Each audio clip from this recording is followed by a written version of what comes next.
it again historically. After 2004, Yar'Adua then came in 2007, and then he came up with the amnesty program. So you take it from there. Of course, Kingsley. Yes, and in 2009, about 30,000 militants signed for the late President Umaru Musa Yar'Adua's presidential amnesty program. Of course, that was accompanied with support and training of ex-militants, and it proved to be a very, very successful program until recently, when again a new group under the name Niger Delta Avengers, and of course the Red Igbisu Water Lions we hear came on the scene. That's right. Then of course there have been reports of the activities of the Niger Delta Avengers and how these activities have impacted on oil installations, electricity supply, as well as the economy in general. Now, what are the factors responsible for the resurgence of militancy in the Niger Delta region, and what does the country need to do to the development? We'll have with us in the course of the program, guests who should know, and as well as, of course, other Nigerians who will be viewing the program to contribute to the discussion via our Twitter handle, that's at MTAGMN. Also coming up on the program today, issues revolving around the fallout of the People's Democratic Party, PDP National Convention. It's another point for discussion on our program this morning. We'd like to welcome you as always and hope that you had a wonderful weekend. I am Claire Dilabo Abdulrazak. As usual, it's a pleasure having you with us. And I'm Kingsley Osadolo, and I join Claire welcoming you to this edition of the program, reaching you as always live on the network service of the Nigerian Television Authority. Of course, in the course of the program, we'll come up with our companion segments. It was a busy weekend for sports, by the way. Roland Garros kicked off yesterday. It was raining most of the day in Paris. But in the meantime, we're kicking off the program right now, and here's Rhoda Albo with the news. Hi, Rhoda. Good morning, Kingsley. Good morning, Nigeria, and a warm welcome. The Nigerian Labour Congress, led by Ayuba Waba, has suspended its three-day nationwide strike embarked upon Wednesday last week. Labour correspondent Emmanuel Ayimiro reports that the NLC president, Ayuba Waba, announced the suspension of the strike after an emergency National Executive Council meeting held in Abuja. NEC, after due consultation with its constituents, resolved to suspend with immediate effect the action it commenced on Wednesday, May 18, 2016. The action is thus hereby suspended. Congress will resume negotiation with the government on twin issue of hike in the tariff, an increase in pump price of products, and any other issue that may arise thereof. Nigeria Labour Congress says the suspension was informed by the intervention of patriotic Nigerians, including the leadership of the National Assembly and the All Progressives Congress leader, Senator Ahmed Bola Tinubu. Meanwhile, the federal government describes the call of the strike as a welcome development and wishes to assure Labour of the federal government's readiness to welcome them back to negotiation whenever they are ready.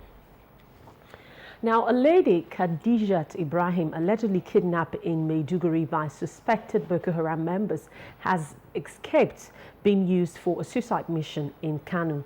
Abdullahi Mustafa reports that Khadijat Ibrahim was introduced to Kano State Governor Abdullahi Umar Ganduje by the State's Commissioner of Police, Megari Diko. John was following her, tried to track her down, shouting that she should stop. If she doesn't stop, wherever she goes, they are all about, they are all over the place. But God, in His infinite mercy, helped her to escape. And she ran into some of our operatives who were there, and then they took her to the police station before they brought her to the headquarters. The insurgency is yet to be over. From what the Commissioner of Police has explained, it seems that we must be up and doing. Especially that this little girl that you saw, she left another gun inside the vehicle, unconscious, and they intended to do some operations. So the Commissioner of Police is still hunting the vehicle with other gun. Vice President Yemi Osinbajo enjoins Nigerians to seek God's intervention in the affairs of the nation through the power of praise. He was speaking at a musical concert tagged 365 hours of non-stop praise, organized by the Aso Villa Chapel to commemorate 1 year in office of President Muhammadu Buhari's led administration. We expect that God is going to move wonderfully on our behalf. Our country is going through difficult times, but the good news is that our future is extremely bright, and that day by day is going to get better, and things are going to get better day by day, by God's grace. As Nigeria strives to green its economy, there is need to reduce environmental degradation, pollution, and take climate action.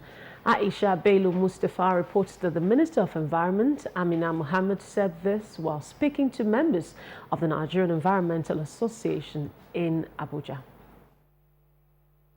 Sustainable development is about bringing these three important issues together. The social issue that we have been investing in over the years, but then we have to bring in the economy and we have to bring in the environment. And without the three knitted together, then we don't have sustainable development.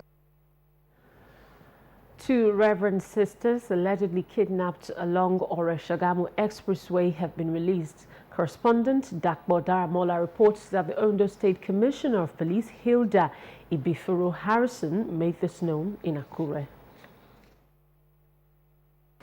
By the grace of God, they have been rescued. And I want to use this opportunity to thank all well-meaning Nigerians, people of Ondo State, the clergy, all who prayed for them and prayed with us and contributed information that has helped the police in its job. Victim Support Fund has donated 35 million naira to Dalori IDP Camp Clinic and the 7th Division Hospital for the treatment of patients injured as a result of insurgency attack in Borno State. Of the amount, 20 million naira to the Dalori Camp Clinic, while the 7th Division Hospital got 15 million naira. We are already running a variety of programs. One is the Women Empowerment Program, which was started last year here in Maiduguri.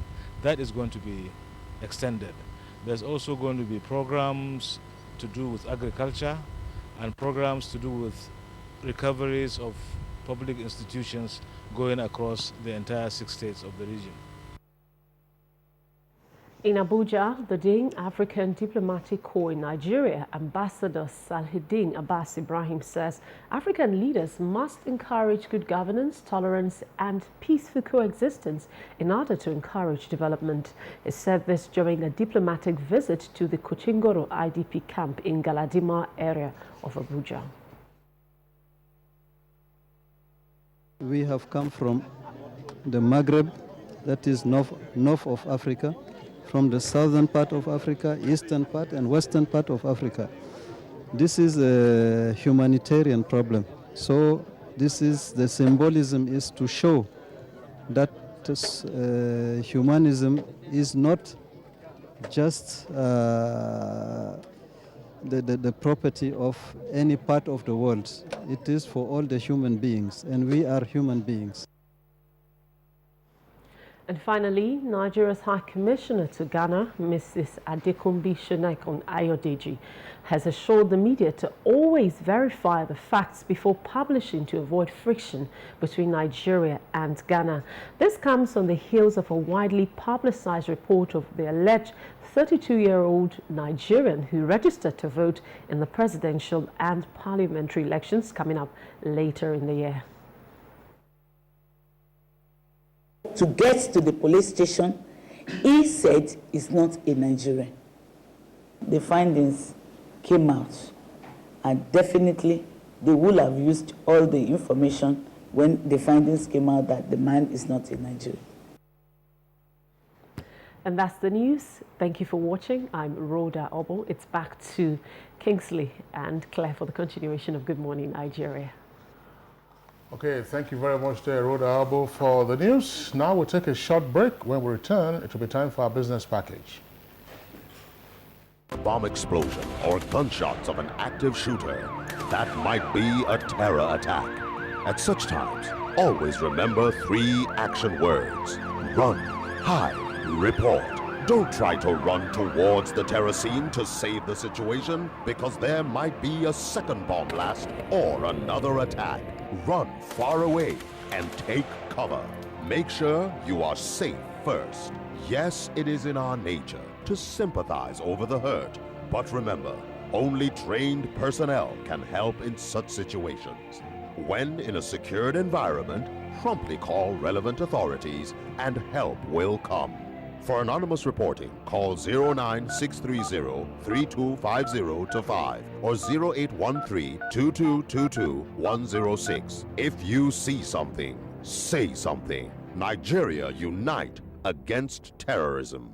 This message is brought to you by the Federal Ministry of Information and Culture. To keep my family healthy, I take time to make everything look clean. Yes, but is it really clean? Let me show you.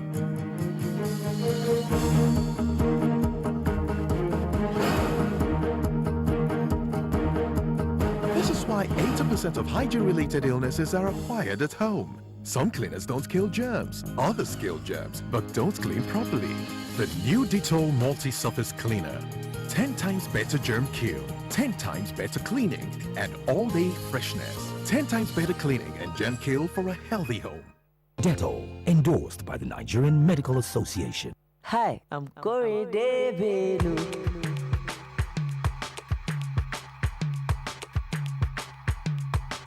Maven.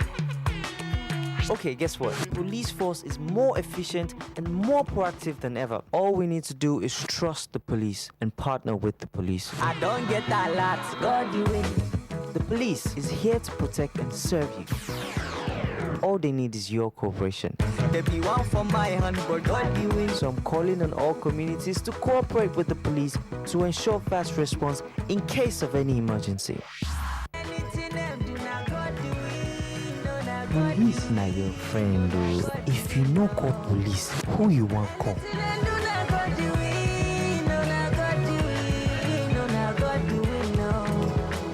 I don't change my name to God you win. This message is from the Nigeria Police Force. Are you still shaving the same old way? Shaving on dry skin can be uncomfortable. Try Gillette Bluetooth Plus. It has 2 chromium-coated blades and a lubrication strip that's activated by water. You'll be surprised just how smooth Bluetooth Plus feels. And even more surprised at the affordable price. Gillette Bluetooth Plus, surprisingly smooth and affordable.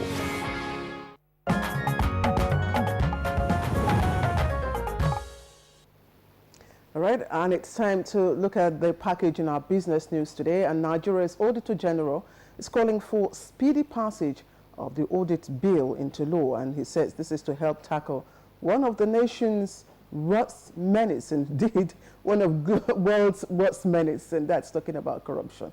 Joy Uzo has details of these and more.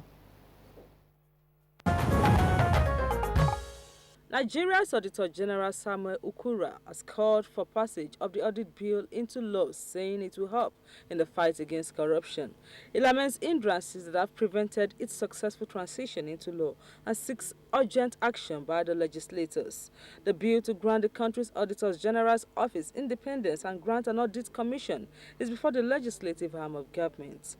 Some forces feel that if the office becomes so strong, then the Auditor General will be breathing on their neck, because the new audit law will give the Auditor General the power to even sanction and to disallow certain expenditures. So over 50-something years, this office has had no law. Either when they are talking about accountability and that transparency of a country, they look at the audit law. Without an audit law, we can't reach level 3 at all. The Auditor General also revealed that his office is about to begin an environmental audit on dredging of the river Niger. And on the foreign scene, the International Monetary Fund, IMF, has said that if it were to participate in a new program with Greece, there would need to be both credible policies in the country and sufficient debt relief from its European partners. IMF spokesperson Gary Rice said Greece is not currently under a program with the IMF, though they have been and will continue to be fully engaged with discussions. This week, however, the Eurogroup will meet on the Greek program and try to agree on a restructuring plan that could open the way for IMF participation. IMF European Department Director Paul Tamsen will represent the IMF at the talks. Rice said they welcomed the recent progress made by the Eurogroup and the Greek authorities towards agreeing on a package that could pave the way to completion of that first review under the ESM program. The report further says that discussions are ongoing on the key elements of the package, including the policies supporting the fiscal targets and debt relief. The IMF has put this issue on the table. It was almost a year ago. So we see, again, we welcome that the discussions on this have now begun on this issue, and so we see that as a positive development. The spokesperson said it is possible to provide debt relief without creditors taking big losses or haircuts on the debt by extending grace and maturity periods at very low interest rates. He said the IMF very much welcomed the start of these discussions on debt relief, which are a critical component of the overall package for Greece. Rice said IMF staff are ready to take the program to the executive board for approval when there is an agreement that includes both debt relief and policies that meet fiscal targets, adding that they do not want more austerity for Greece, especially on the poor and the most vulnerable. With Business News, I'm Joy Uzo. All right, thank you very much there, Joy Uzo, for the business package on Good Morning Nigeria. Now we continue with the program, and it's time for us to take a look at the headlines in some of today's newspapers.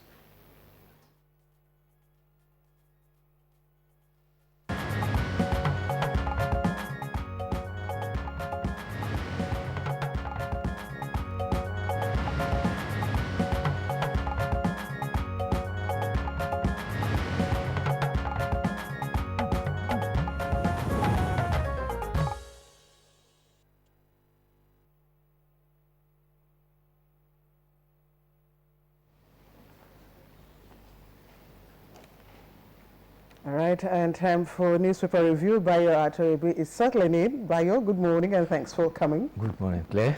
Hope you had a good weekend. Yes, very restful. And you're hunting. Yes, I had to beat traffic. Everybody's on the road today going back to work. So unexpected traffic. All right, it's good to have you at least. Yes. Kingsley. All right, let's begin our review this morning with Daily Trust newspaper. Daily Trust newspaper has as its lead story, NLC calls for strike. And then above that, and just below the name flag, two other headlines. Presidency, that's the kicker. Why Buhari postponed Lagos visit. Details on page 4. Also there, inflation and Forex made top MPC meeting today. And that's to be found in greater detail on page 19. And below that, that's the second lead, we may now say on the front page. There's a photo story. Security operatives take over PDP headquarters. And below that, of course, three headlines, the editor's choice. Mother sent to bomb Kano market rescued by police. That's on page 5. And pastor gives 32 cars and money on birthday. That's on page 4. And on page 6, account for 30 trillion naira revenue. Court tells Okonjo-Iweala. That's from Daily Trust.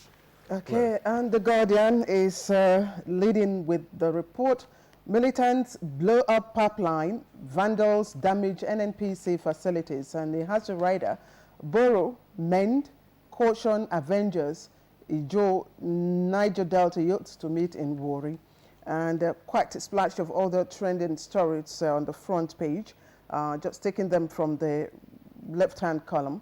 Court orders government Okonjo-Iweala to account for missing 30 trillion naira. And Union Bank wins double award in Dubai. That's and Oshibajo to represent Buhari in Lagos, says presidency.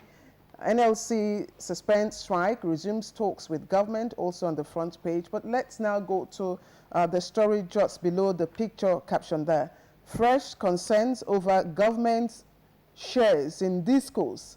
And you can find some writers there to go with that story. Okay, let's go to Bayo. Yes, Good news, the Nigeria Labour Congress has suspended its nationwide strike they were declared last week. Ayuba Waba, NSC president, issued a communique after an emergency National Executive Council meeting. They gave 4 explanations. He suspended the 3-day-old strike, and he said that his process was a success in spite of internal and external challenges. He says his position is to protest the electricity tariff and hike of what he described as astronomical petrol pump price. And they were also encouraged by intervention from Senate President, Speaker of House of Representatives, and the APC national leader. NLC says it is to resume negotiations with all. However, there are indications that some petrol stations are already selling below the 145 at top brand.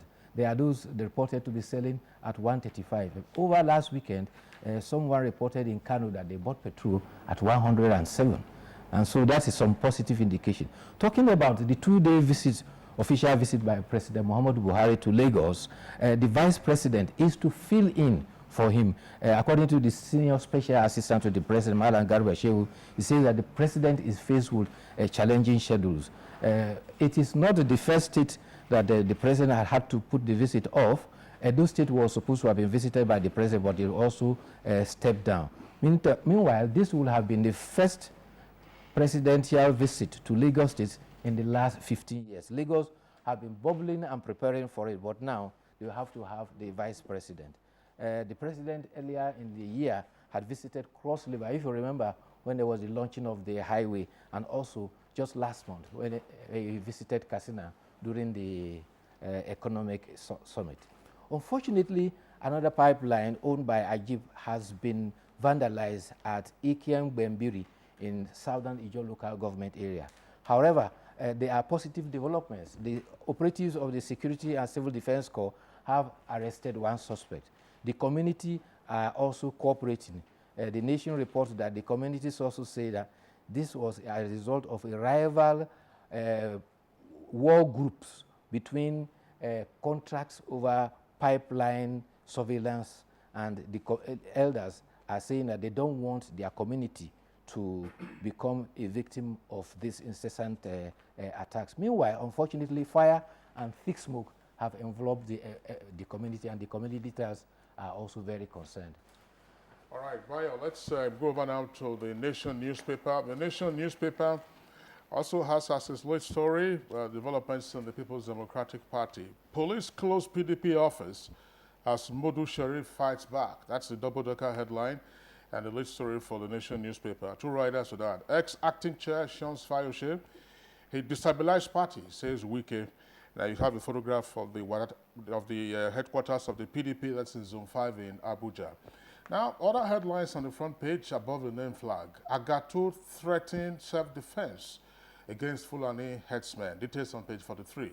Meant, that's the kicker, Avengers primed to derail Buhari's government. Court to Konjo-Iweala account for missing 30 trillion naira, and qualified bidder to pay NCC $96 million for Spectrum band. Now, the color of the strike is also there on the front page. It says, Labour suspends strike. Details on page 39. NNPC's cash call debts hit $7 billion. That's the headline also on the front page. And Chibok girl, Amina, for rehab. And Sarah Luka too. That's also there on the front page of the Nation newspaper. And below the photograph, the lead photograph on the front page, that's at the foot of the front page, by the way. Nigerian students win global contests, and Onoyekun advises government on anti-graft war. Details on page 12. Claire. All right, and the Punch again leads, of course, with stories surrounding happenings within the PDP, and it's captioned its version this way. Sharif Group meets as police seal off PDP headquarters. Details of that you can find on page 2 with the rider. No factions in PDP, says Ekweremadu. And the picture story, as in other papers, that's the picture story of the PDP's National Secretariat in Abuja, of course, with a police patrol van stationed at the gate. That was on Sunday. And 13 die, others injured in Abia auto crash. It's also trending there. You can find the details of that on pages 4 and 5. And stories on the right-hand column there. Ajib oil pipeline in Bayelsa bombed on page 32. President to spend 3.9 billion naira on Asu Rock maintenance. You can find that on page 13. Buhari cancels Lagos visit to come after Ramadan. It's on page 10. And stories trending above the masthead. Again, NLC suspends strike to resume talks with FG on page 2. Account for missing 30 trillion naira, court tells Okonjo Iweala. And Ekiti killings just stopped in there. Fauci warns headsmen, threatens reprisal. Details of that on page 10. Let's go to the political scene. The PDP has appointed interim chairman at 2 venues. One was at the Port Harcourt Convention, and the other was at the Abuja Convention by the concerned PDP. Before the convention, the former chairman, interim chairman, Modu Ali Sharif, had actually called off the convention in deference to a court order.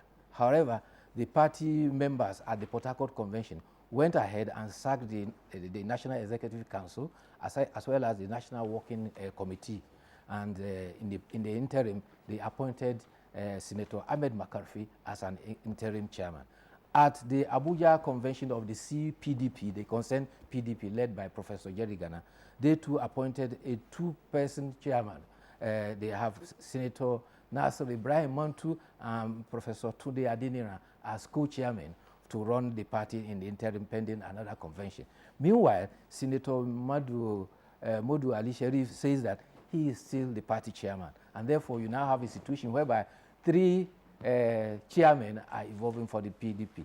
To stave off the confusion, this is why you now have the police at the PDP Wadata House, so that you won't have the tussle between the 3. What you were describing is a hydra-headed leadership. Yes, a tripod. If you want. Hydra-headed. Anyhow, I'll continue. It's actually one of the main issues that we are taking a look at in our discussion segment after the newspaper review. Well, I wish them luck. I hope they get their house in order. But they certainly have a teething problem, and I think they are moving towards solving it. Meanwhile, the negative growth of about 0.36% this quarter, which was reported by Nigeria Bureau of Statistics, is indicating that there is a need to arrest the trend in the economy. There was also a drop of 2.47% to 2.11% This is a challenge for the managers of the economy. Already, the central bank commenced the meeting of the quarterly MPR meeting in Lagos on Friday. They are likely to finish by Tuesday. But expectations are that the Monetary Policy Committee will need to look at the challenge to raise the MPC to address inflation. The danger there, some say, is that that will be targeting high inflation at the rate of retarding growth. So others are also saying that there should be a deliberate attempt to adjust the foreign exchange rate and allow the efficiency of foreign exchange trading. But all things being equal, by Tuesday, it is expected that the central bank will announce the latest indicators. That's a major subject for discussion. Some experts are saying that the CBN alone, can't work the magic because of what we are saying. If we're having a negative growth of minus 0.3%, 0.36%, yes. They also need to kick in, fiscal measures that will reflect the economy. Of course, that's for the first quarter of the year. We don't know what the second quarter will be might like, be, considering, of course, the inflationary pressures that we are already witnessing. Inflation is already at 13.7. That's right. All right, Bayo, we thank you once again for coming. We do hope you break a leg for the rest of the week. Thank you for having me, as always. All right, this is Good Morning Nigeria. We'll take a first break, a major break, and when we come back, we kick off with our conversation. Stay with us. Nigerians. Suicide bombers are not spirits. They are not ghosts. They are human beings like you and me. They live amongst us. They are your neighbors. They are your friends today, but terrorists tomorrow. So you must know your neighbor now. Security begins with you and me. Know your neighbor. Be vigilant. be security conscious. Report suspicious persons, objects, and movements to the police and other security agencies. The security of our nation is a duty for you and me. If you see something, say something. Nigeria, unite against terrorism. This message is brought to you by the Federal Ministry of Information and Culture.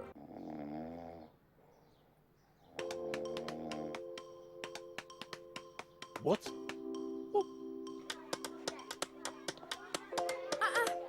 What are you doing? Stop! Stop! There you go. Yay, Indomie!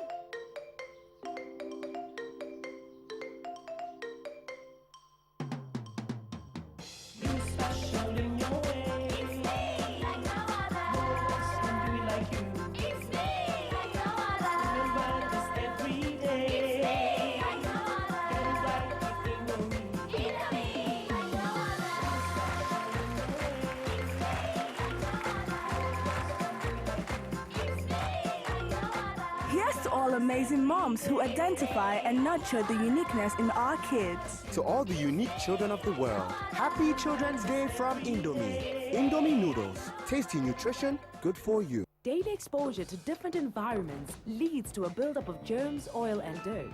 These can cause blemishes and uneven skin tone. You need new Dettol Even Tone. It removes 99.9% of germs and is formulated to remove excess oil and dirt, helping to reduce the appearance of blemishes, giving your family the confidence of healthy, even-toned skin. For an even better you, new Dettol Even Tone. Endorsed by the Nigerian Medical Association.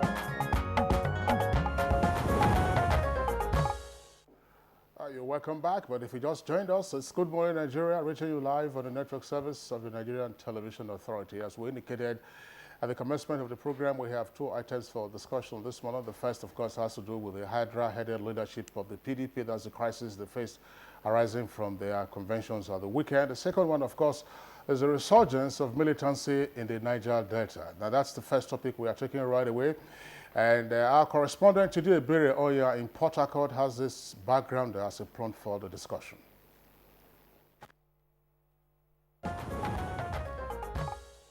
sudden emergence of the new militant group, the Niger Delta Avengers, now appears to be a new dimension to agitation and militancy in the Niger Delta region. The group has also claimed responsibility for the destruction of some major oil facilities in the area and the recent killing of 3 soldiers in Bayelsa State. Stakeholders in the region, however, believe there is need for urgent solution to the current events because of its adverse effects on the economic development of the country. With these events now, of course, you've heard what they have done. There's an implication on the exports. Already, we are saying that we are managing the fragile peace in this environment. When that keeps happening, it's a pointer to the so much local investors we are seeking for to come in this area. They won't be comfortable here. Make provision for basic amenities, and you see people living their normal life as God has created us. The fact that this oil is from here, all full consideration should be given to the Niger Delta states that are producing this oil, even if it's 30%, they are given to each of the member states as their contribution towards the national development of the country with the oil. Yeah, why not? Analysts, while calling for effective protection of oil facilities in the area, also appeal to the new militant group to shield their sword, to give the current administration a chance to fulfill all its promises.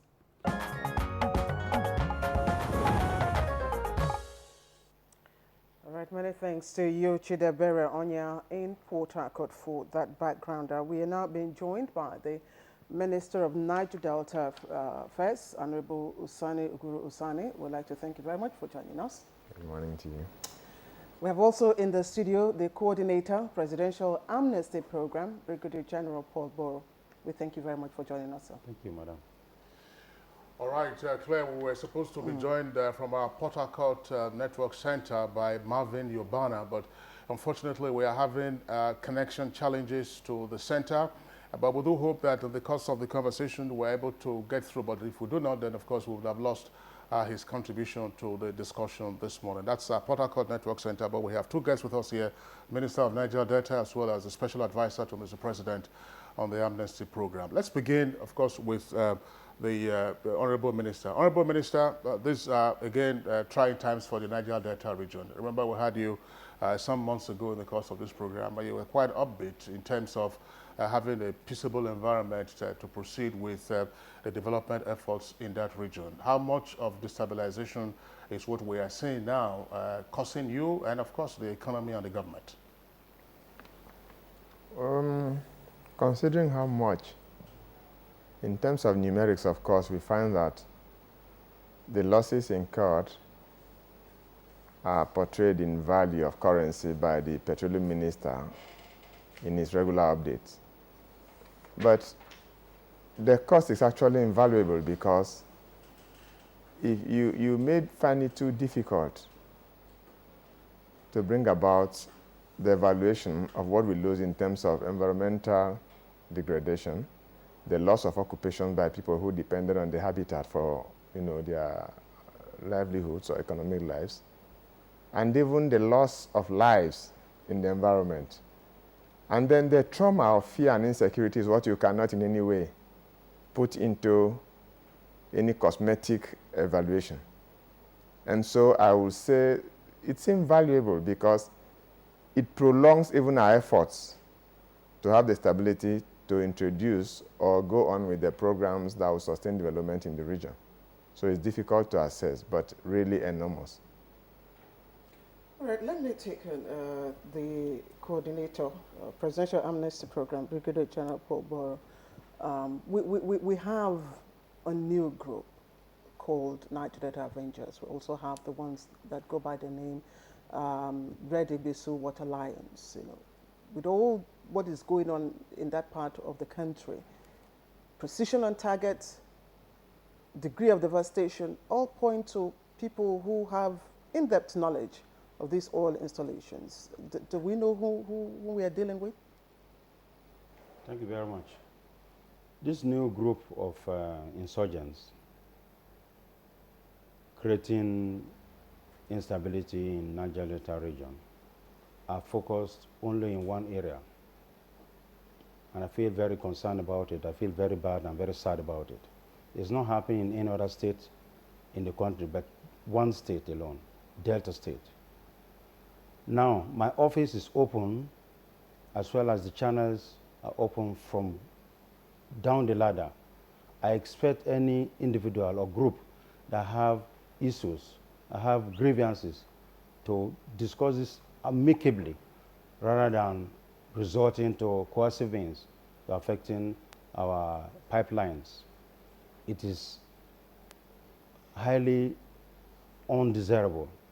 It is not a thing that we'll continue to talk about because it's archaic. You don't use your hands to spoil your what? Strategic thinkers never use their territories as battlefield. So if these groups are from the same region and they are using their territory as battlefield, then they mean not well for the people from that region. They mean bad to them.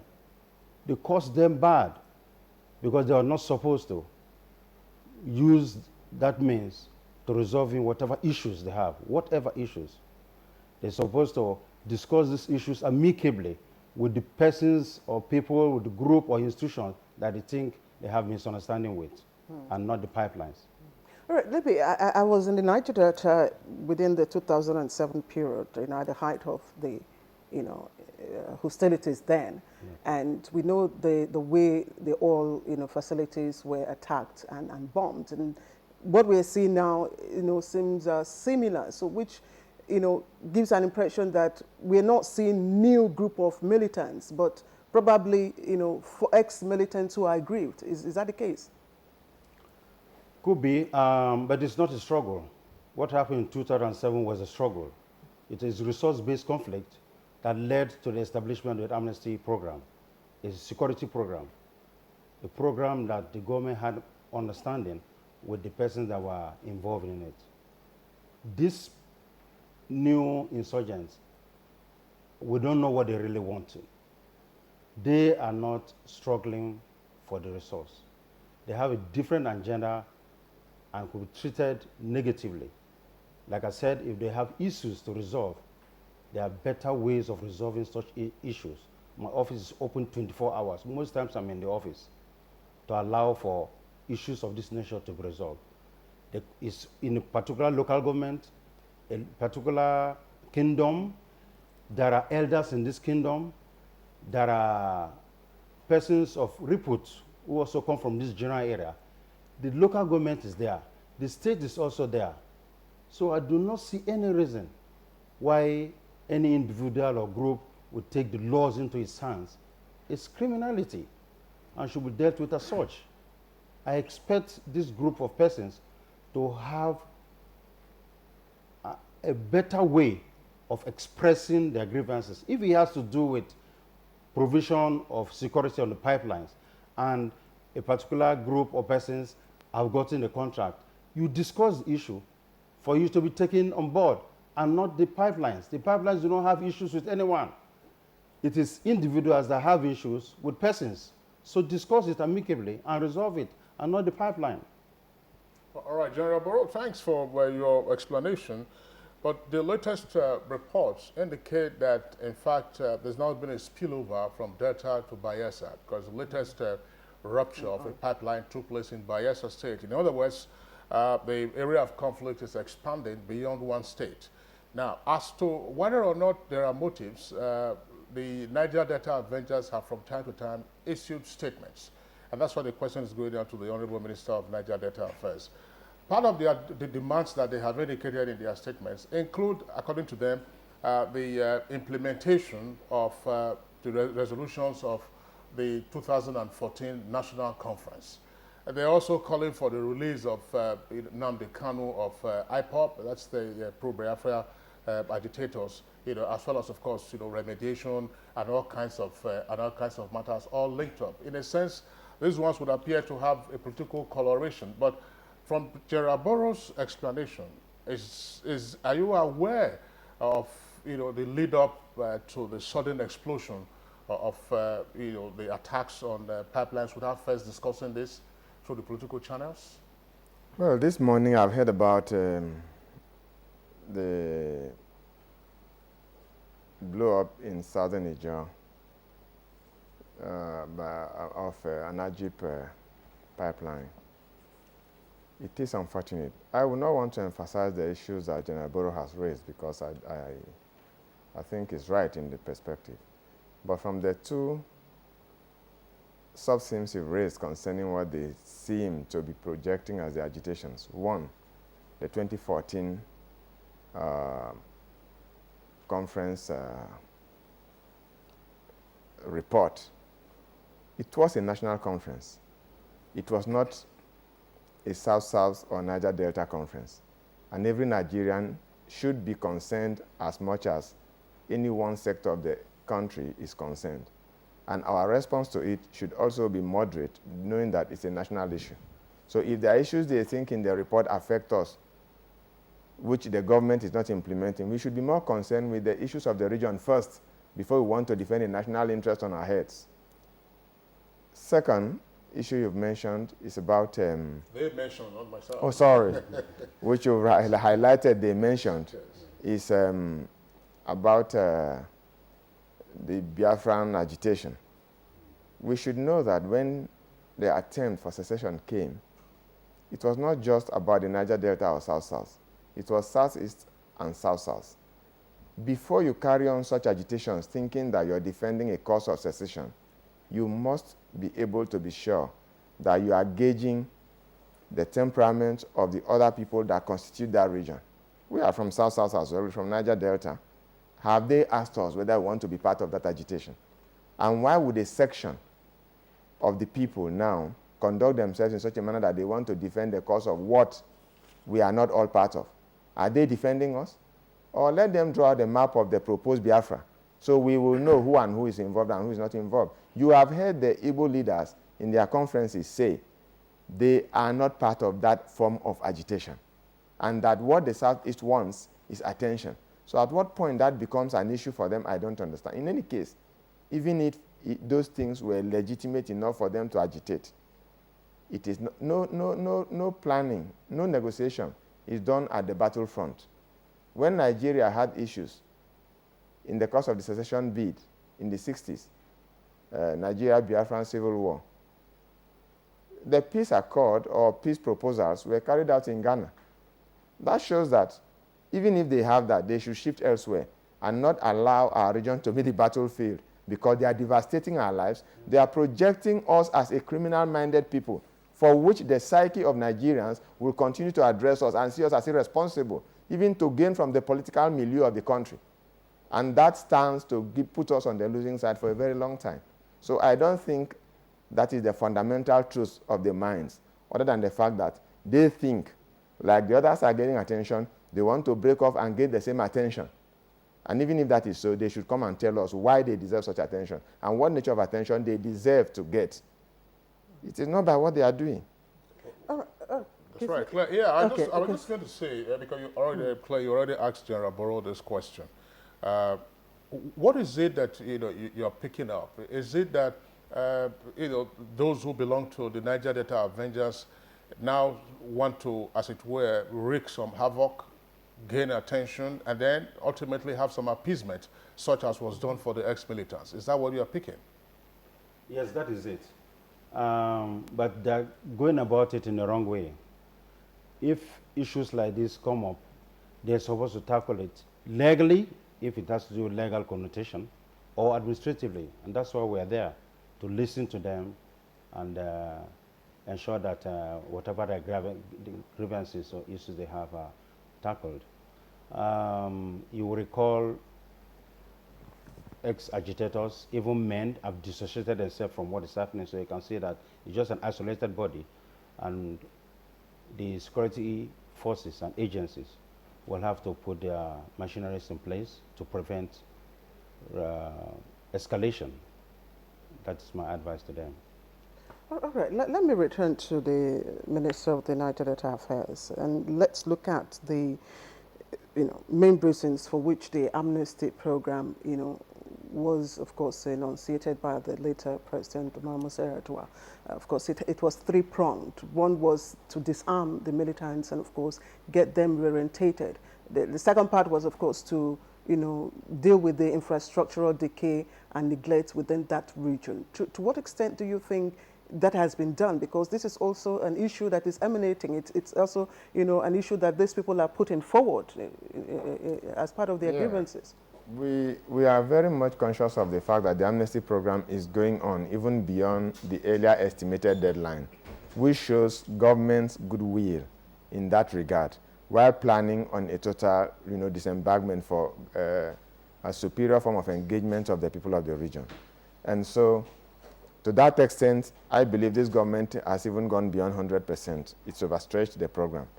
In the perspective of infrastructure development, it is a sorry situation, because we have situations where even people who are engaged to come and develop the region or carry out infrastructure development are not allowed to do so because of the restiveness. And nobody wants to work in a place that has no peace. For instance, we have somebody coming to us to complain. He is a contractor. He had been given money as much as 200 million naira to do a certain job in the place, but people are not allowing him to do the job. And he said after some expenditure, he wants to return the money. Of course, we are still talking about that. But that's just one instance to show you that the government is willing to work, but we are not giving the government the chance to work. But on a reflection, if you take into consideration the statements that had been made before the election from different parts of the country, if this man doesn't win, we will do this. If this one doesn't win, we will do that. No section of the country was exempt.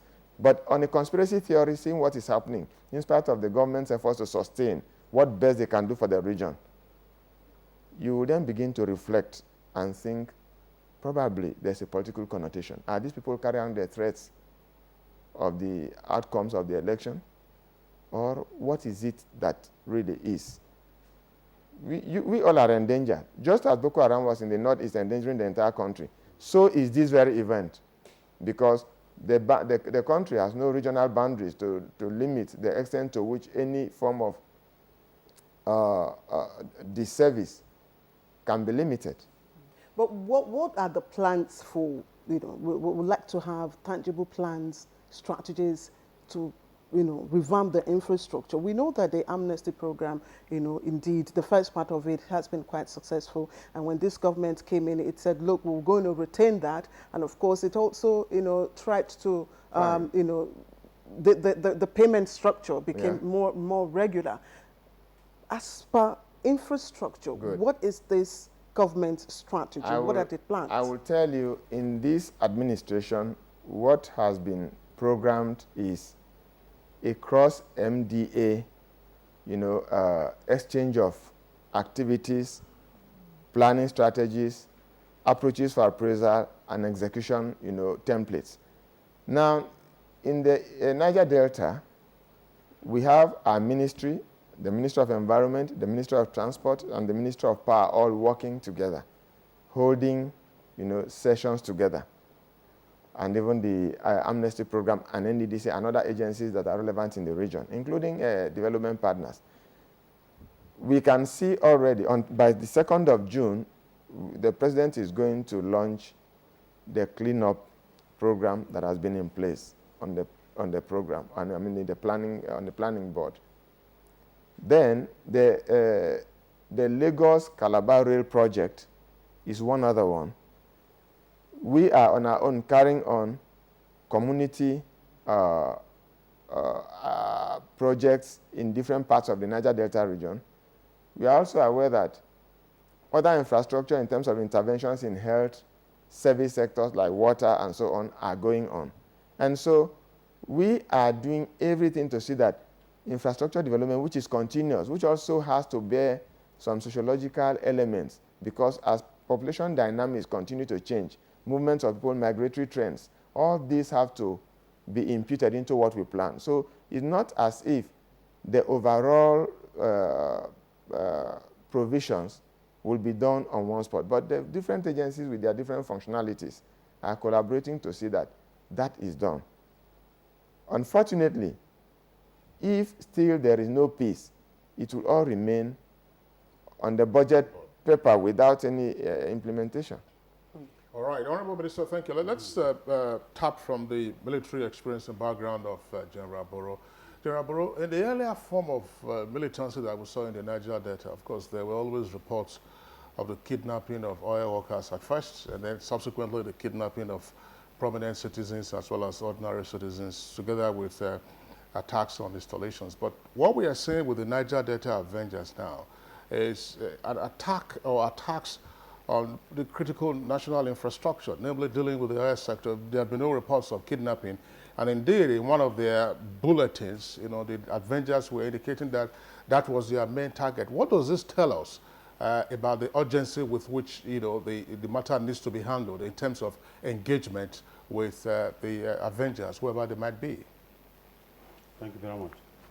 The Presidential Amnesty Office work in tandem with the security agencies, because the office is a security office, first and foremost, not a political office. It's a serious security office, and we work closely with the security agencies and the forces. The Joint Task Force is in place in the Niger Delta, responsible for the provision and deployment of troops to ensure stability in the region. Now, the oil companies also have a responsibility for security through the Ministry of Petroleum, ensuring that their platforms are well secured. But security is everyone's responsibility, and there is a connect with all these forces to ensure that provision and stability is achieved. Ensuring that first and foremost these pipelines are well secured, whether through contract or through placement. Persons, platforms are to be in this general area with eagle eye, securing the entire pipelines, day and night. But most of these operations, pipeline bombings, happen at night. So who is responsible? Those that are caught, culprits, what happens to them? They must be brought to justice. to prevent reoccurrence. Otherwise, it is something that will be encouraged. It should not be encouraged in any way. The more reason why my office work in tandem with the security forces and agencies in Niger Delta to ensure stability in the region. All right, your office is also, of course, the primary assignment to, train, disarm, rehabilitate and train ex-militants, which you have done successfully. And I know that by some of the records that, your office provides, you've trained hundreds of thousands of ex-militants and all that. But do they now have, in your opinion, better opportunities for employment, which might, check the allure, to criminality? Thank you very much. Not all of them gained employment. Those that have been skillfully trained, we are making arrangements for them to be fixed into the various skills in which they have developed. We have some that have been trained in oil-related sector. The oil companies are also engaging them in terms of employment. Those who have various other skills, we are also making frantic effort to get them engaged. I have visited the states, governors too, asking them to also engage these persons within the states who have these various skills so that they can be reintegrated back into the system. So I'm working not alone, but with the state governors, ensuring that they would also partake in the reintegration phase of the amnesty program. Like you rightly said, it's a DDR program that was coined from the UN. We've done the disarmament, demobilization. We are now in the reintegration phase. We've reintegrated so far, we have a caseload of about 11,798 persons remaining to be reintegrated back into mainstream society. If you say you've, as it were, completed the disarmament phase, questions then might arise as to the access that the Niger Delta Avengers now have to be wreaking the kind of havoc that has been reported in recent times. Yes, it brings to the fore the reason why a disarmament exercise has to be conducted. We have received from the various states in Niger Delta persons who are willing to disarm because the amnesty program is on course, is succeeding. A lot more unauthorized persons that bear arms are willing to disarm, and we are ready to disarm them. They stretch all the way from Orekpo, between Lagos and Ogun State, to Bakassi. There are many. There are plans and arrangements to this effect for way to disarm them.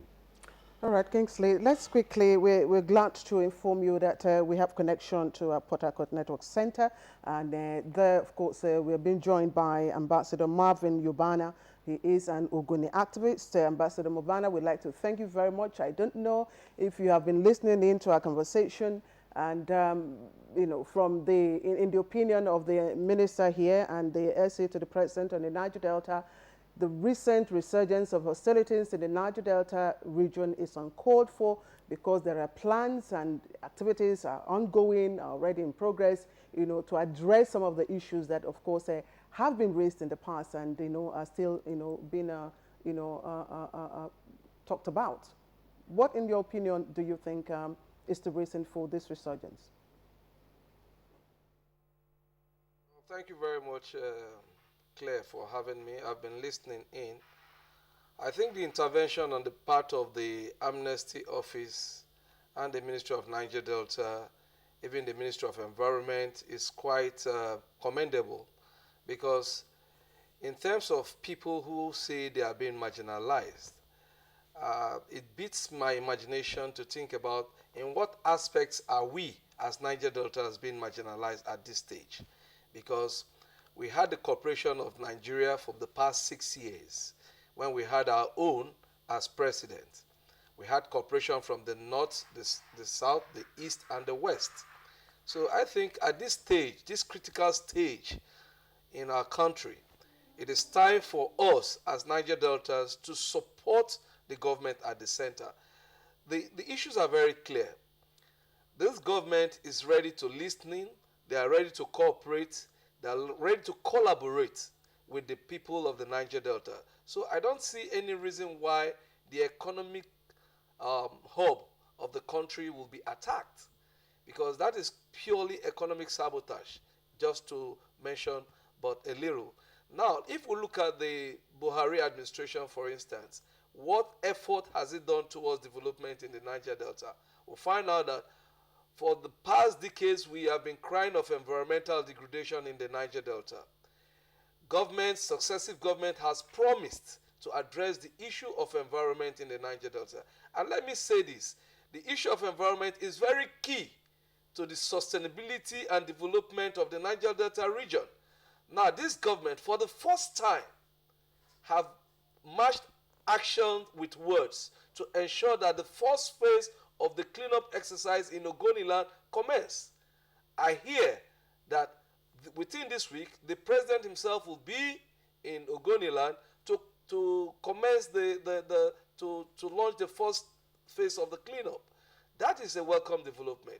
The other issues that have to do with infrastructures and part of the amnesty arrangements or agreements that they had with Yaradua that was not fulfilled, I think these are things that can be put on the table.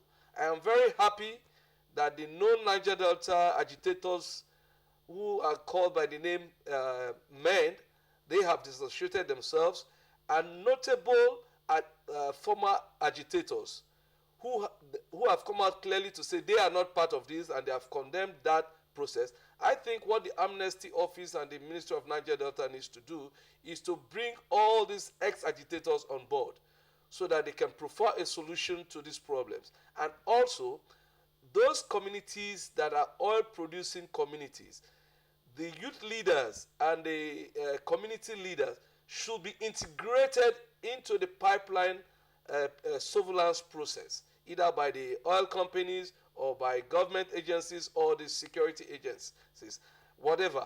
So I think that we should be looking at the solutions to the problem.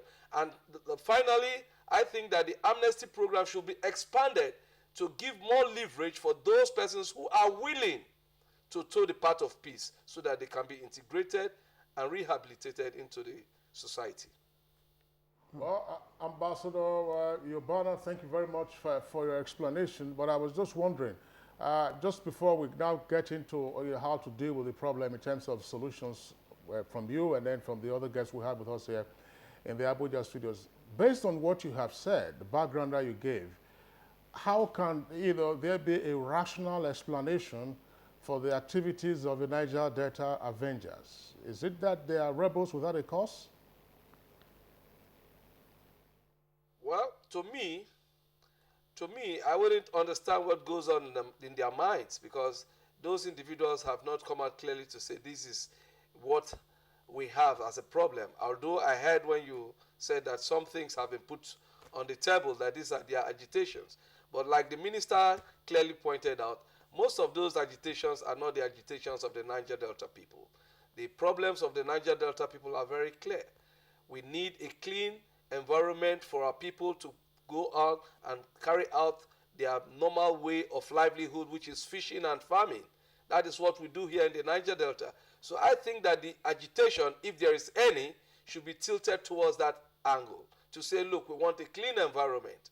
We want the government to ensure that there is infrastructural development in the Niger Delta, X, Y, Z, that certain projects, A, B, C, should be included in the budget, like what happened within the current Minister for Transport and the Appropriation Committee in the Senate, where he said, no, this project from Calabar to Lagos is very key to the development of the Niger Delta. That is the kind of agitation we expect and we envisage that our people should be carrying out. Not agitations that will bring the country down, not agitations that will reduce the scarce resources that we have. Let us know that this government just came in to play, and right now this government is struggling with scarce resources. So it will be disservice after the country has supported us for the past 6 years, for us to be the people that will come now and ensure that the country does not have a means of livelihood. I think that is not being fair. Right, Ambassador Marvin, thank you very much. Just before we return to you again to prefer solutions on the way forward, let's return back to the studio here. And I'd like to take on the essay to the President of Niger Delta. And this is something that is of concern. That's, of course, securing the pipelines, securing the oil facilities and all that. If you recall, this hostility started, in January. Remember, back to back, January 14 to Saturday, we had, several bombings of oil facilities. And indeed, there was, a report or, warning by one of the warlords who was then arrested that, look, there are rumors that these things will happen. So is security operatives more reactionary than proactive? Thank you. Security operatives are more reactionary to this, and they're on standby to take on ensuring that this type of issues do not happen again. Why should they be more reactionary? When you hear rumors or, when things like this, you get hint of it, you are expected to, to react exactly, immediately, yes. to react before they happen. Let me explain to you. The Amnesty Office works closely with the security agencies and the forces. So informations get to me and I immediately pass them down to the forces on ground and the agencies, and they go into action immediately. They are on standby and on deterrent force in the region. When an issue of this nature happens, immediately they strike. That's what they do. But my concern is provision of responsibility for the security of these pipelines. It has to be given to people that have the knowledge of the environment, people that have the knowledge of how these pipelines are, so that they will be effective in the discharge of the responsibility given to them to secure pipelines. All right, both day and night. All right. Okay, well, General Barrow, thanks. We'll come back to you. That's one point that you've made. But just to advise that we have a number of tweets that have come in already using the Twitter handle at NTA GMN. We'll read some of them straight away. Abdul Karim Duro tweets, look for their leaders, that's to say the Niger Delta Avengers, and speak to them, reassure them, and also bring on board traditional leaders and ex-militants for assistance. All right, Kingsley, I have another one from Augustine Dupoku, and he tweets, Minister, is it fair for a region to provide over 70% funding for the whole country, but that region is the least developed? Alfred Jan tweets, trying to excuse the legitimacy or otherwise of this group can only see our nation falling down to the creeks. And I think this one says, it's Chibuzo 70, it tweets, I think there is a disconnect between the government and its people. Democracy is all about the people. Please save our earth. All right, so let's return to the Honorable Minister of Niger Delta Affairs. Honorable Minister, in terms of troubleshooting as well as conflict resolution, what is the special challenge that this poses for you and as well as for the federal government in seeking to rally critical stakeholders to put a stop, as it were, to all of this? Because we understand there have been reports about escalation of military operations, and that, of course, some observers believe can also be counterproductive in a certain sense. But politically, how is this being handled? Well, to handle these issues does not call for only one strategic perspective. The political perspective is what we have been doing in trying to engage the different segments of society that we think can give us positive results. With my insignificant sense of military geography, issues that border on security are not on broadcast, because when one is determined to do what is untoward, the list of information that is correct that gets to that person can cause him to devise another dimension for which you may not have control. And this is why, from the political perspective, we are engaging people we are talking to. Just last week, we had a meeting with the Ogoni chiefs. We have also been engaging small and big segments of the youthful population in the Niger Delta region.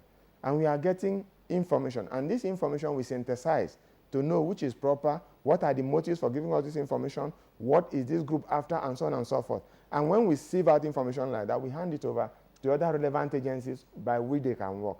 The amnesty program, ourselves, security agencies, the Navy and the rest, we are in much interaction. So everybody focuses on what his mandate prescribes for him.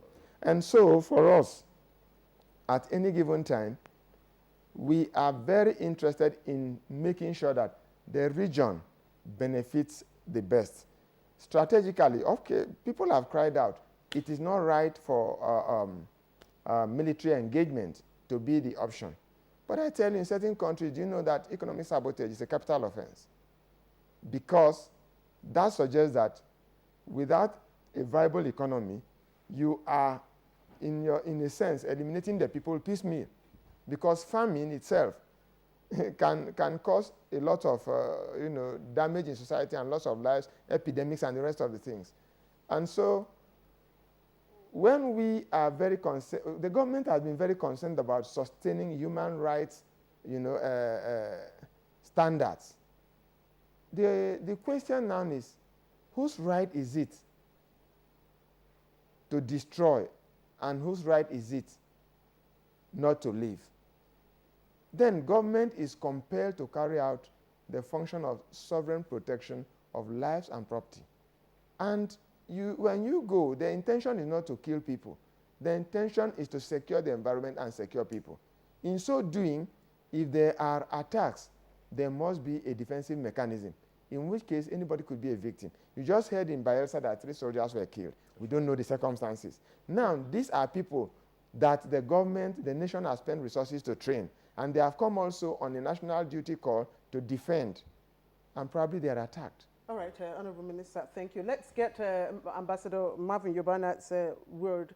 Moving forward, Marvin, we know that in the past, we had groups like IYC, that's the Ijo Youth Congress, INC, and of course other, youth groups coming out to, agitate for dialogue.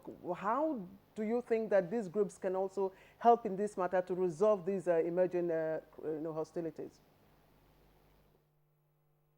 Well, I think it is very important for the authorities to engage all the socio-cultural groups and all the youth groups, the regional and ethnic youth groups, all together to provide solutions to this problem. But I think one part of this aspect that will be very effective is to get the leadership of the ex-agitators, those who are willing to join this process, so that they can sit down together and look at all these issues, so that they can pinpoint where the problem is and deal with that problem decisively. And also, we should not say that because they have committed these crimes, we should just go out for the onslaught. No, I think that there should be a window of opportunity for those who are willing to cooperate and turn a new leaf. So the window of amnesty should also be given to the current persons who are carrying out this thing. That is, if they are willing to do that part of dialogue, because that is very important, because that's what brings the people to say, okay, fine, let's come together and do that. Finally, I would like to say that there are persons who come from these various communities who government can hold responsible for whatever actions or inactions of their words. Those people who carry out these actions within that area. Those persons should be made to sign an undertaking to ensure that they provide the necessary intelligence or they forestall such actions from getting out. Otherwise, those persons should be held accountable. All right, Ambassador Marvin Yobana, an Ogoni activist speaking to us from our Port Harcourt Network Center. I would like to thank you very much for your contributions and your patience. Thank you very much, Claire. All right, Kingsley. All right, let's get the closing thoughts of General Boro. General Boro, you listened to the raft of suggestions by Yobana speaking to us from our Port Harcourt Network Center. Is it so much of a big challenge, for instance, to try to rally some of the leaders of the ex-militants, to come to a table and then get their suggestions or get their buy-in for dealing with the latest challenge? Yes, thank you very much. I agree to that, and I have been doing it. Last week, I was in Port Harcourt to meet with the leadership of the amnesty program. as well as the security agencies, the Joint Task Force Commander, the Brigade Commander, the DSS Director. We sat and discussed issues of way forward. Towards the end of last week, I was also in Warri to meet with the group established by Delta State, who is like a fact-finding group to find out what is happening in Niger Delta, particularly their own kingdom. I was with them to listen to their terms of reference, and I discussed with them the need to do that quickly so that we can continue to enjoy the peace and stability we've been enjoying in the area. So I've been meeting with leaders and stakeholders of the amnesty program. I have a plan to meet with the traditional rulers. In fact, there's a letter on my table and I want to reply by the monarchs of South-South. I'll be meeting with them before this week runs out so that we can be discussing way forward for stability in the Niger Delta region. All right, Brigadier General Paul Boro is coordinator of the Presidential Amnesty Program as well as special advisor to the President on Niger Delta Affairs. We'd like to thank you for being with us on Good Morning Nigeria today. Yeah, thank you very much, please. All right, so let's also get the closing thoughts of the Honorable Minister of Niger Delta Affairs. Honorable Minister, well, you have your budget passed already, but it looks like your hands are tied, you know, in terms of implementation. How would you like to proceed on the basis of, in light of, you know, the various suggestions and ideas that you guys have come up with this moment? Yeah, lack of food will not suggest that somebody will resign his fate to starvation. Within the limits of what's possible and available, we'll keep toddling until we are able to get improvement. Of course, not peculiar to our ministry. The good thing about it is that we run late in this year. This is already the end of May. And we are optimistic that in the next 6 months, the operational budget of 2017 would be getting toward its passage, in which case within this period of short leave, I believe when the activities of the 2017 budget kick off from wherever the pace of this one is, you know, culminating, we will be able not to find a difference between the gap we are having now and what we expect to get. I think next year will be much better. Of course, you know that even if we had so much money, right now, basic infrastructure development in the region, especially for that region, cannot take place because the rains are here. And so we are optimistic that from the next dry season, when activities kickstart, we will have the compensation for what we are losing now. All right, I like that point. So, of course, having compensation for what you're losing. The Honorable Minister of Niger Delta Affairs, we'd like to thank you very much for coming to share perspectives with us. You're welcome. This is Good Morning Nigeria, and that does it for our conversation on the re-emergence of hostilities in the Niger Delta. Of course, you know, Kingsley, this is a topic that we cannot exhaust. We'll keep, of course, it's a developing story. We'll stay on it. And just before we get on with our next conversation, we'll just take a short break. What happened? It was a mosquito. Oh! Oh! Daddy, here! What's happening here? Mama, mosquitoes. I sprayed, but the mosquitoes aren't dying. No longer, because I've bought Motain Power Guard, which kills 100% mosquitoes.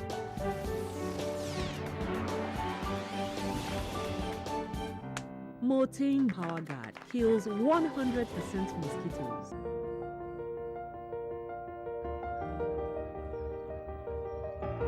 Does your antiseptic liquid kill the germs that cause flu, diarrhea, typhoid? Dettol does. Dettol provides 10 times more protection versus leading competition. Dettol is the #1 selling antiseptic liquid, proven to protect from up to 100 illness-causing germs.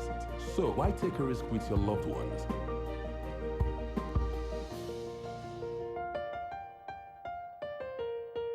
Introducing the new 5 Alive Pulpy Orange.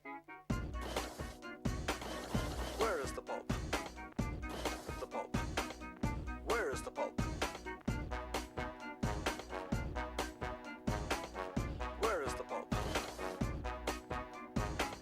Taste the goodness of real orange pulp in every gulp. Where's the pulp? The new 5 Alive Pulpy Orange, now in your neighborhood. In today's world, television is still the most popular source of information. Therefore, connecting effectively with viewers using proper expressions that they could understand and recall easily can make or mar the reputation of the presenter on the television channel. NTA Television College Jos has the answer. Come and take advantage of our top-of-the-mind and intensive interaction designed for television presenters, script writers, news editors, television journalists, hosts of live events, and the 4-week course on English grammar and pronunciation for broadcasters. Date 6 June to 1st July 2016. Venue NTA Television College, Wayfield, Jos. Fees 100,000 naira per participant, accommodation inclusive. The course will equip participants with practical knowledge of English phonetics and phonology, rudimentary and functional principles of English grammar and usage, basics of writing skills and editing of written works. Be there, NTA Television College Jos, training you to be the best you want to be.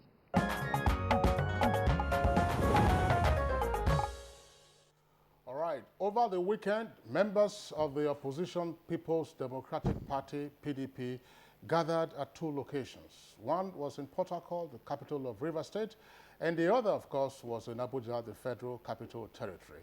Now, they both said they were holding conventions against the background of a county junction as well as a flurry of litigation arising from the conduct of congresses. Now, 3 leaders appear to have emerged. There's a caretaker that was appointed as chairman in Port Harcourt, and then 2 co-chairmen also appointed from the Abuja meeting or the Abuja convention. Our correspondent, Timothy Yusuf, in this background report tells us that, of course, the crisis in the party has exploded.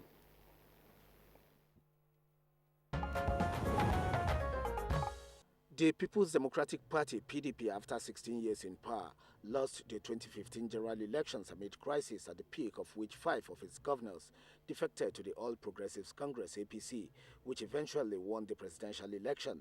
The latest crisis has its roots in the desire of the North to regain the chairmanship of the PDP barely 3 months after Alhaji Adamu Muazu resigned from the position. The crisis consequently rocked the party at the state congresses across the country. The crisis deepened with some members under the umbrella of concerned stakeholders of the PDP announcing the immediate dissolution of the Sheriff-led National Working Committee.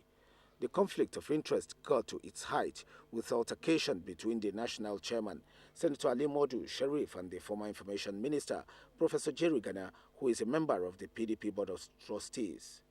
However, an apology by the national chairman prior to the adoption of the BOT chairman Walid Jibril and Secretary Ojo Maduekwe doused the tension and critical issues, among which relates to the zoning formula announced by the Akwa Ibom State Governor Emmanuel Udom, who headed the zoning committee.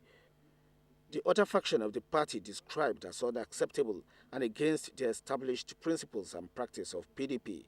Some members appeared not to have also been happy with the zoning of the national chairman and 2019 presidential candidate to the north and its adoption by the National Executive Committee, NEC.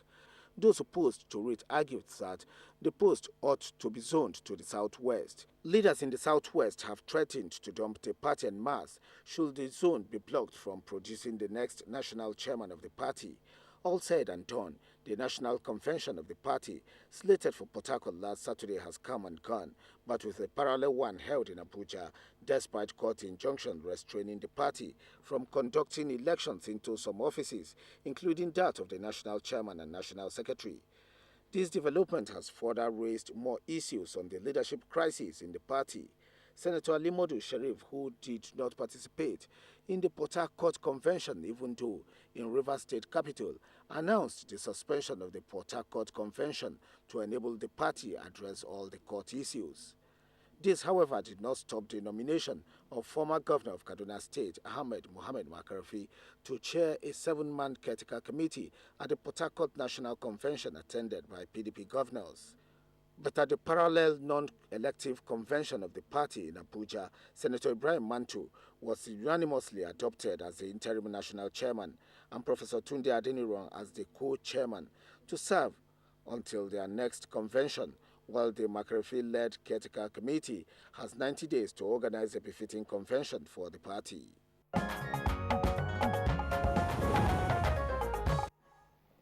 Right, that was Timothy Yusuf giving us a background there of updates, happenings within the opposition People's Democratic Party, the PDP. We're now being joined in the studio by the Chairman, PDP Board of Trustees, Senator Walid Jibril. Senator, we'd like to thank you very much for joining us. Thank you. Thank you very much. Right, we also have in our studio a PDP chieftain and former Governor Imo State. We're talking about Governor Ikedi Hakim. I'd like to thank you, Excellency, for joining us. Thank you very much. All right, let's begin with Senator Walid Jibril. Senator Jibril, you listened to the background report, and of course, you are aware of what happened over the weekend to the PDP. But Nigerians are wondering exactly what's going on. Thank you very much. What I want people to understand is that what is going on within the PDP is democracy in action. I don't believe that there are factions in PDP. It's very normal to have people aggrieved with the decisions or the ongoing of the party. And that's exactly what happened. There was a Port Harcourt convention, a national convention, and we're also aware that there is a court injunction rescinding us from electing officers, and also there is also the issue of the aggrieved people, whom you call people with parallel, who stayed in Abuja to form a parallel convention. Now, what is happening is that there was a convention, national convention, and the national convention has the authority, the power.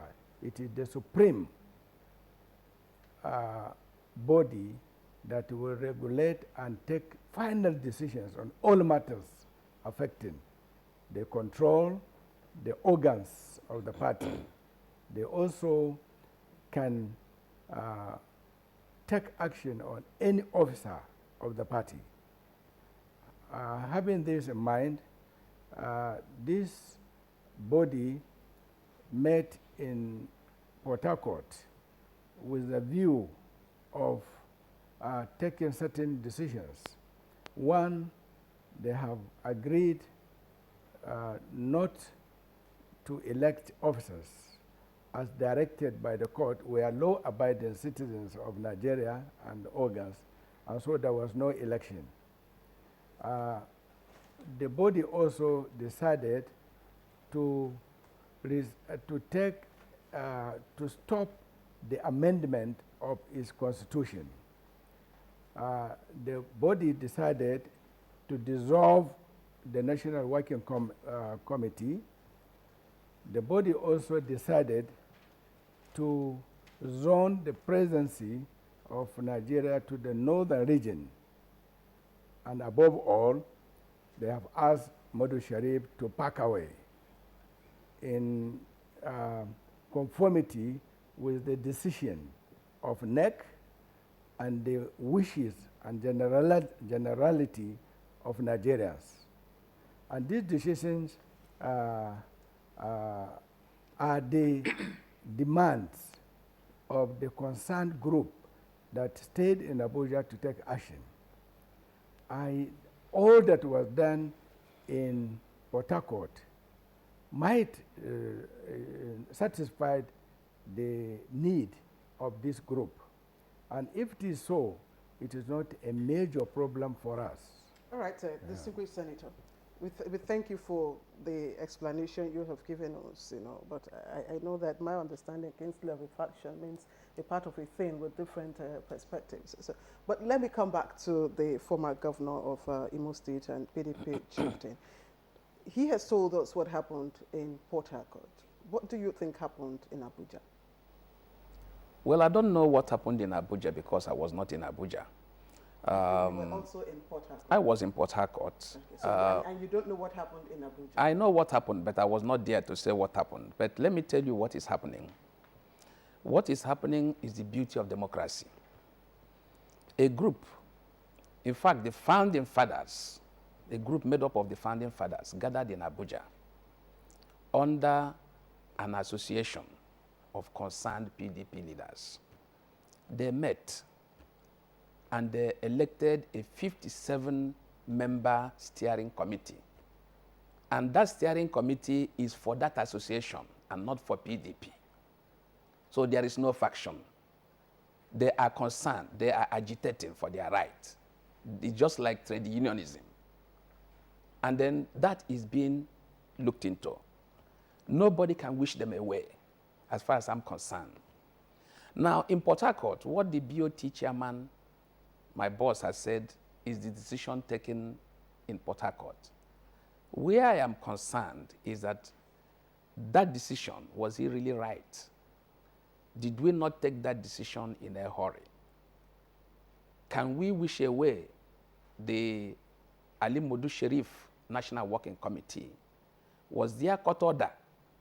Was there even court judgment restraining the convention from holding, or the convention from electing officers, or from trying to substitute officers?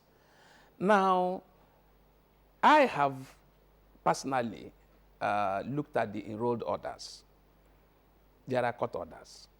And one of the things that all of us agree in PDP is that impunity must stop. We've begged Nigerians, we've appealed to Nigerians. And one of the greatest impunities we have indulged in the past is disobedience of court order. We have now rebranded the PDP. Since Ali Modu Sharif came in, you can see traffic in our national office. You can see so many decisions being taken. And the preparation for the national convention was world class. Port Harcourt was agog, waiting for everybody. Nobody knew what was happening. All of a sudden, there was a tide that changed. And why should that tide change? There was clash of personalities. There was something information we got that there was a startling revelation of somebody trying to run for presidency using the structure. And maybe other people who also have ambition of running for presidency feel that their own ambition is clashing with the other ambition, which is also democracy.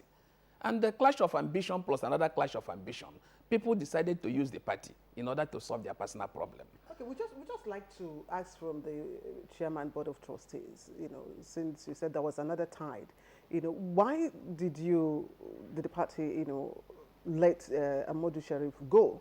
During your confirmation, he apologized. I mean, it was in the media, over altercations and all that. So why did the party let him go at that point in time in Port Harcourt? First of all, you have to realize the fact that this party is not for individual. This is a party satisfying the interests of party members generally and Nigerians. And we rule for 16 years. So nobody, no individual will come to the party to impose his own wishes and interests and be left like that.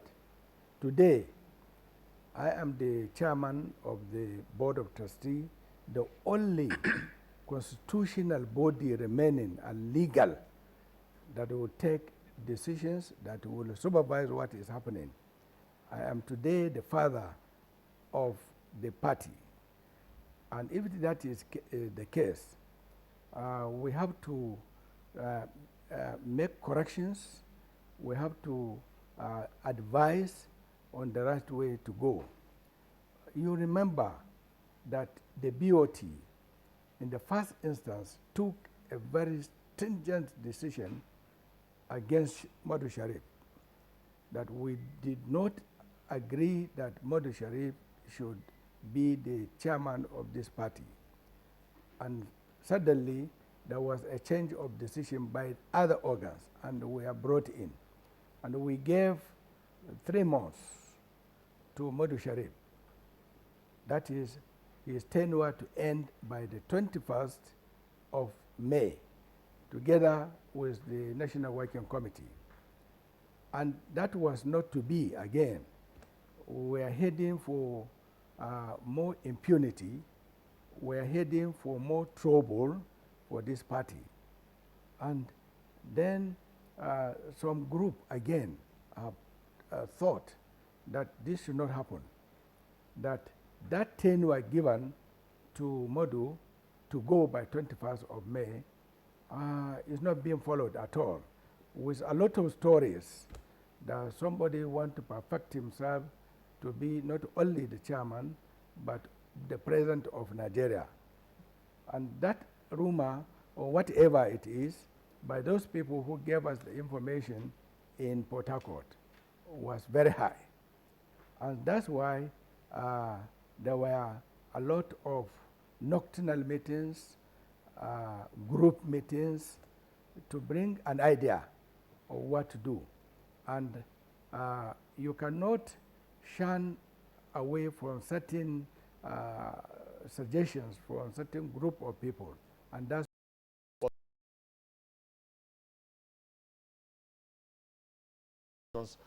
then were taken subsequently. Why did he, or why, from your own understanding, because you were photographed with him at the press conference, why was there that move to suspend the convention after all the preparation? There was no injunction against the convention? Yes, I think there's an existing court injunction, which I have cited. And the best thing we would have done, and the best thing which Sheriff did, was to consult with the National Working Committee. And after a series of meetings, in order not to disobey court order, they decided that we should tarry a while and discuss this thing further, because the decision that caused that problem was uncovered on Friday. It was mere allegation of personal ambition. And mere allegation cannot truncate a big party with 9 million members. So what Sheriff did, in my own opinion, was right to suspend. Look at what is happening in NLC. Comrade Wabara has now suspended the strike, and people obeyed. The deputy chairman of NLC cannot come out now and say, no, people should continue on strike. You know, if we had that was after the consultation with other stakeholders of the NLC, assuming we are using that analogy. Yes. But in this case, the reports that we had yes. Indicated that Ali Modu Sharif apparently was acting solo. No, he wasn't acting solo. He consulted heavily. He consulted, he had meetings. And remember that PDP has National Working Committee made up of several people. There was a series of meetings. He never acted solely. How can he act solely? All right. Well let's, Claire, I think that's a point that we would like the Chairman BOT to address. Chairman BOT, here we are. The situation is that there is a caretaker chairman appointed at Port Harcourt, and then you have 2 chairmen from the Abuja concerned person. So you have a Hydra-headed leadership, as it were. How does this conduce to shepherding the party? How does this lead to guiding the party? It must be a challenge for you now. In fact, it's a great challenge. And I have a very sleepless night on how to solve this problem. But by the grace of God, I've found a solution. The solution is, for me, as the father of this party today, to make consultations, first to meet with the concerned group, which I intend to do that immediately, to discuss the way forward. I have also decided to meet with Modu Sharif and to discuss extensively with him on issues of this nature.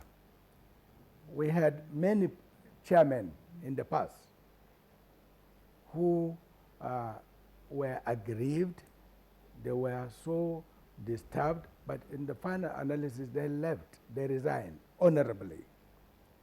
We had the case of Ogolafo, we had the case of Mwodo, we had the case of Audu Ogwe, We have the case of Bamanga Tugur, who eventually, well, I wouldn't say resignation, he did not resign. In fact, we should even be fairer to Bamanga Tugur. And then we had Muazu, who had taken the honor to resign. I think one person should not create a problem for the party. If all of us decided that this person should go, I think it is necessary that the person thinks very deeply for the interests of Nigerians, for the interests of the party, that he should also take his own decision. I'm not saying that Modu Sharif should not do what he's doing. It's very normal for him to do what he's doing, but let's calm down. I am going to meet with this group, hear their own suggestions, and then we come up. Like today, I don't think there is any leadership of the party that is concrete, that is on ground today to solve this problem, apart from the Board of Trustees. And the Board of Trustees is up to the task. They will meet, they will take their own decisions, and then they will tell the nation, they will tell our members what the decisions are, and we are going to resolve this problem by bringing all these matters. I don't want people to call the concerned group rebels. They are not rebels. They are not rebels. They are very useful members of this party. In fact, many of them are founding fathers of this party. And we have among them members of Board of Trustees within this group. So you cannot shun away from them. We must bring them to a round table conference. We must bring everybody together, and this is what we intend to do. Very immediately I leave here, I'm going to start this kind of exercise. Your party offices are under lock and key, the headquarters, by the way. We understand the police. We saw that in the papers this morning. Yes. I think on the closure, on the ceiling of the PDP headquarters, I think that's the right thing to do in this kind of situation. We have different opinions. Anybody can attempt to go there to say he wants to hold a meeting there. And they have not done so in the interest of anybody, but for the interest of Nigeria to keep peace. You see, today, we are the only recognized constitutionally body to solve this problem. And even if we go there today, they will not allow us to be there. We will accept what they have done, and that is the right thing to do. Okay, Senator Jibril, thank you very much. We would also like you maybe briefly but to look at the issue of zoning, because we understand that also the root cause. But you will respond to that, gentlemen, after we've taken some of the tweets that have come in. Prince A tweets, it appears to me that sanity has not been restored to the PDP. Convention brought in more confusion. It is well, as we believe that normalcy will truly be restored. Now, Augustine Edupoku tweets, we need a stronger position in Nigerian politics to prevent the country from becoming a one-party state, that is, even if it means the PDP. And Chibuzo70 tweets, I think there is a disconnect between the leaders of the party and their followers. Democracy is all about the people. Please save our democracy and resolve quickly. John Ifejika tweets, democracy in action cost PDP the presidency. Don't you think it's indiscipline in action? Mr. Hawk. I think from the tweets you have read now, it shows that Nigerians are very interested in PDP, and that PDP, we should try as much as possible to get our acts together. I want to promise you that in the next few days, PDP will come out stronger. We have disagreed in order to agree. All of us will come in together. It has happened before. This is not the first time PDP office is being locked. It's been locked 5 times. This is the 5th one, you know. And remember that the party has 9 million members, so it's not a small fry, it's not a small party. And remember, we just lost the election. We're trying to get our acts together. Everybody will be struggling for power. It's not an easy thing. But we have the machinery, we have the Board of Trustees, we have leaders of the party, we have people with courage, we have people that are truthful. But one thing remains cardinal. we must be seen not to disobey court order. We must be seen to be law-abiding. We must be seen to believe in rule of law. It's very essential for any organization to grow, and I believe we'll get it right. All right, PDP chieftain and former governor of Imo State, Ikedi Hakim, would like to thank you very much and do wish you success in your optimism to get this matter resolved. We also like to appreciate, of course, the chairman, PDP Board of Trustees, Senator Walid Jubril, a friend of the House. We'd like to thank you for coming. Thank you very much. And we also wish you luck in your efforts to resolve the crisis. I should pray for me to solve this problem. All right, we'll take on now sports, and Joseph Yobo gets FIFA's approval ahead of testimonial game. Plus, world record holder Usain Bolt runs a season's best in Czech Republic. Football's world governing body, FIFA, has congratulated former Super Eagles captain Joseph Yobo for his service to the game ahead of Yobo's testimonial game. In a letter to the Nigeria Football Federation, NFF, FIFA President Gianni Infantino sent his best wishes to Joseph Yobo for his future activities. The Nigeria Football Federation released Super Eagles captain John Mikel Obi and his assistant Ahmad Musa to honor Yobo in a testimonial game coming up on Friday, leaving them out of the international friendly with Mali in France on the same day. The Joseph Yobo's testimonial game slated for the Adokia Messia Marker Stadium, Port Harcourt, will feature a team Joseph Yobo comprising of Super Eagles players of Yobo's generation and the rest of the world squad. Yobo retired from the national team after a century of caps between 2001 and 2014. In athletics, six-time Olympic champion Usain Bolt ran a season's best 9.98 seconds in winning the men's 100 meters at the Golden Spike meeting in Czech Republic. In his first European outing of the year, the Jamaican recovered from a slow start to win with ease, with Ramon Gittins 0.23 seconds behind in second. Let's see how Bolt gets away. He has done pretty well. You can see there Coffey's having a good run, but Bolt is going into overdrive. He's running away from this field. 9.99. Bolt clocked 10.05 seconds in his only other 100 meters of the season at the Cayman Island Invitational Meet. The 29-year-old needed treatment on a thigh hamstring following that race. He took a break from racing after the Beijing World Championships last August, where he won golds in the 100 meters, 200 meters and 4x100 meters relay. In the build-up to the race in Ostrava, the 100 meters and 200 meters world record holder said his main aim was to break the world 200 meters record at this summer's Rio Olympics. All right, Musbah Don Wahab, thank you very much there. That's the much we can take for sports. Now let's take a quick look at the weather prospects for the rest of the day. Welcome to the weather forecast. I'm sure that the evening rains over Abuja and the southern part of the country has made the day a bit cooler. And so with that, let's see what the Monday weather would look like. Morning thunderstorms are expected to affect the eastern flank of the central state, such as the Mambila Plateau, Makurdi, Jos, Kaduna, moving westward to affect parts of Abuja, and of course, Kano-Katsina axis are also not exempted from the morning thunderstorms.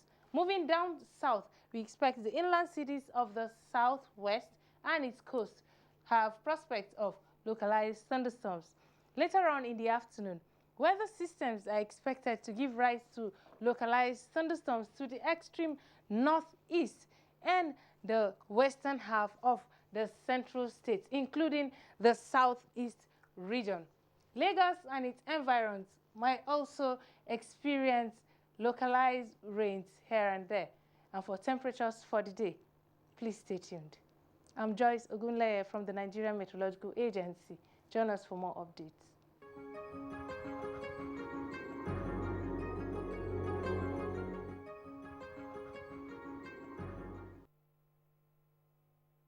Many thanks to you, Joyce Ogunleye. And that does it for Good Morning Nigeria for today and the first for this week. I'd like to appreciate all of you for, of course, sending in your tweets. We look forward to more tweets coming in tomorrow. I am Claire Delabo Abdurrazak. You have a nice day. And I'm Kingsley Osadolo, and I join Claire in thanking you for starting your day with us. We're back same time tomorrow, 7 in the morning. We wish you the best for the rest of today.